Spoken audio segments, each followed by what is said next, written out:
నమస్తే అండి. పాటంశెట్టి సూర్యచంద్ర, జగ్గంపేట నియోజకవర్గం ఇండిపెండెంట్ ఎమ్మెల్యే అభ్యర్థిని. జగ్గంపేట నియోజకవర్గంలో 2008వ సంవత్సరంలో మరి రైతాంగం కష్టాలను గమనించి నాటి ప్రభుత్వం ఇక్కడ తోట వెంకటాచలం పుష్కర ఎత్తిపోతల పథకం అని చెప్పేసి తాళ్ళూరు లిఫ్ట్ దగ్గర ఇక్కడ 37,028 ఎకరాలకి, తర్వాత రాజ్పూర్ దగ్గర 5,550 ఎకరాలకి, మొత్తం 42,500 సుమారు ఎకరాలకు సంబంధించినటువంటి ఈ యొక్క తాళ్ళూరు పంప్ హౌస్ గత 7-8 సంవత్సరాల నుంచి కూడా ఇబ్బందికరంగా అనేక అవాంతరాలతో నడుస్తూ ఉంది. రైతులకి దినదిన ఖండంగా 7-8 సంవత్సరాల నుంచి పంటలు పండుతూ ఉన్నాయి. అంతకుముందు బాగుండేది, 7-8 సంవత్సరాల నుంచి కష్టాలు ప్రారంభమని జరిగింది. మెయిన్ సమస్య ఏంటంటే ఇక్కడ ఈ తాళ్ళూరు పంప్ హౌస్ దగ్గర నుంచి సీతారాంపురం అక్కడ కొండ వరకు 3.5 కిలోమీటర్లతో 5 పంపులతో 3 పైప్ లైన్ల ద్వారా సుమారు 55 మీటర్ల ఎత్తు, అంటే 170 అడుగులు ఎత్తు వరకు అక్కడ నీళ్లు తొయ్యాల్సి వస్తుంది. అక్కడ హెడ్ 55 మీటర్లు ఉంది.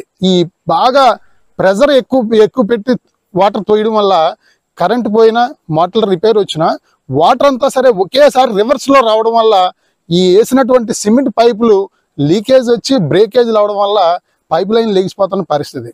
ఈ రకమైన పరిస్థితుల్లో ఎన్నో ఇబ్బందులు చూస్తూ ఉన్నారు, రైతులు కష్టాలు పడతా ఉన్నారు. మరి అధికారులు అప్పటికప్పుడు కొంచెం గ్రాంట్ తెచ్చి రిపేర్లు చేస్తూ ఉన్నారు. గత సంవత్సరం మోటార్లు ప్రారంభించిన తర్వాత రైతాంగం అంతా 42,000 ఎకరాలకు కూడా పెట్టుబడి పెట్టేసిన తర్వాత మధ్యలో పైప్ లైన్లు పోయాయి అని చెప్పేసి మొత్తం దీన్ని ఆఫ్ చేయడం జరిగింది. సుమారు 40,000 ఎకరాలు సర్వనాశనం అయిపోవడం జరిగింది గత సంవత్సరంలో. ఒక పార్టీ ఇన్ఛార్జిగా నేను రైతుల పక్షాన పోరాటం చేశాం. మరి రాజపూడి గ్రామంలో ఈ రైతులందరికీ నీరు ఇవ్వండి, లేని పక్షంలో నష్టపరిహారం ఇవ్వండి 40,000 రూపాయలు అని చెప్పేసి 6 రోజులు ప్రాణాలకు తెగించి ఆమరణ నిరాహార దీక్ష కూడా చేయడం జరిగింది. ఈ రోజు గౌరవ శాసనసభ్యులు, నాటి ప్రతిపక్ష నాయకుడిగా ఉండేవారు తెలుగుదేశం పార్టీలో, గౌరవ శాసనసభ్యులు శ్రీ జ్యోతుల నెహ్రూ గారు కూడా అనేక ఆందోళనలు, నిరసనలు కూడా చేసి ప్రతి ఎకరాకి 40,000 రూపాయలు నష్టపరిహారం ఇవ్వాలి, నియోజకవర్గంలో రైతులందరూ కూడా సర్వనాశనం అయిపోయారని చెప్పేసి వారు కూడా రోడ్లు ఎక్కడం జరిగింది.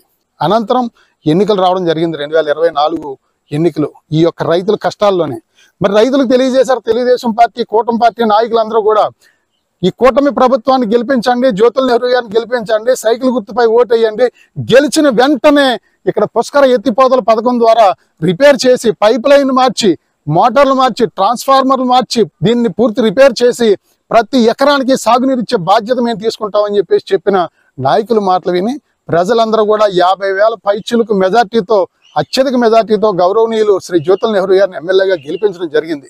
వారు గెలిచిన వెంటనే సంతోషపడ్డారు రైతులందరూ కూడా.